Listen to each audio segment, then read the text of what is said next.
Dubai रे 5 star film awards रे महाश्वेता राय को golden era of Indian cinema सम्मान रे सम्मानित करा जायछि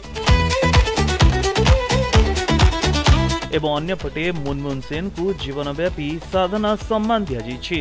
भारी खुशी लगुची जे आपण माने समस्ते आसीछंती जेतेबेले आपण जानिछंती जे ओडिया और बंगाला फिल्म रो 5 स्टार रो अवार्ड होची आपण माने समस्ते आछंती। दुबई रे आयोजित होई जाइथिबा 5 स्टार चलचित्र सम्मान उत्सव रे महाश्वेता राय को मिलिछि golden era of Indian cinema सम्मान।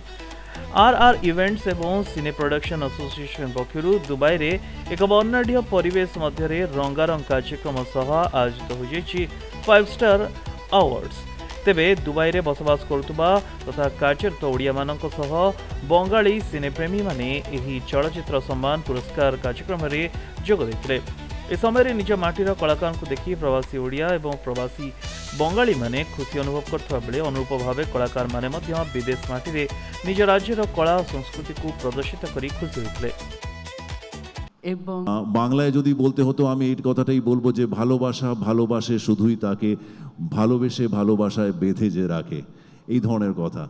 বাট যদি উড়িয়ায় বলতে হয় তাহলে anyone correct me if I am wrong. Okay, hello Debashis, তোমার নাম কি? দেবাশিস, বলে দিও একটু যদি ভুল থাকে। উড়িয়া একটা ডায়লগ আমি বলেছিলাম, ইয়া পরে যদি গোটে শব্দ মোরু বাড়িছি তাহলে মু সেই রূপ দেখিবি যা মু সব দিন পাই ভুলে যাউছি।